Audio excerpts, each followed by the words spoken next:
So how about that? How about being district attorney in San Francisco? Well, for one thing, Kamala Harris has a mixed record on crime. As district attorney, she softened 3 strike laws to help violent criminals avoid automatic prison sentences if the third and final crime they committed was quote-unquote nonviolent. In one famous case, she refused to seek the death penalty against a violent criminal who had shot and killed a police officer named Isaac Espinoza. Even other Democrats in the state, like Dianne Feinstein, called for the death penalty of the killer. But not Kamala Harris. Espinoza's wife said this of Harris's decision, quote, "She had just taken justice from us, from Isaac." By 2010, Harris was the Attorney General of the state of California. And in that role, she continued her habit and her practice of protecting and releasing violent criminals, something that she'll do for the rest of her career. As Ann Coulter recently noted on her Substack, as Attorney General, Harris misled voters about a ballot initiative called Proposition 47. As Attorney General, it was Harris's office that was tasked with summarizing and titling the initiative for the public's understanding. So what title did Kamala Harris come up with? She called Proposition 47 the Safe Neighborhoods and Schools Act. But Proposition 47 was anything but. It reclassified felonies like shoplifting, forgery, fraud, and drug use to simple misdemeanors. And now, thanks to Proposition 47, California is now the capital of shoplifting.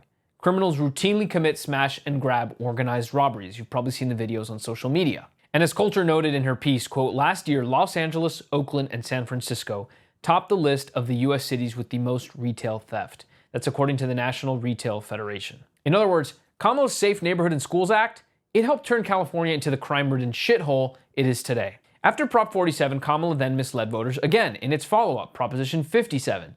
Proposition 57 granted thousands of violent criminals early release, including criminals convicted of murder and child molestation. Here are a few examples. A man named Smiley Allen Martin was freed from prison after he had punched his girlfriend, dragged her from her home by her hair, and whipped her with a belt. He served less than half of his 10-year sentence thanks to Proposition 57. But yeah, Kamala Harris, she's the pro-woman candidate. She really cares about women. Here's another criminal released by Proposition 57, Gregory Gadlin. Gadlin was a convicted rapist and child molester who was serving 35 years in prison. He had once viciously assaulted his girlfriend with a 7-inch knife and stabbed her repeatedly, leaving her with injuries of limited mobility and scars all across her body. So again, Kamala Harris, a history of defending violent criminals over innocent Californians. And to top off her history of supporting violent criminals, when Kamala Harris was senator during the 2020 Black Lives Matter riots, she helped raise money for the Minnesota Freedom Fund, which was an organization that helped post bail for criminals who had been rioting in the streets. According to the Washington Free Beacon, Harris was actually still doing this as of last week. Her efforts helped get a man named Sean Michael Tillman free from jail. He had been jailed for indecent exposure and criminal sexual conduct, and after his release, who could have guessed, he returned to his life of crime. He shot and killed someone to death in St. Paul, Minnesota.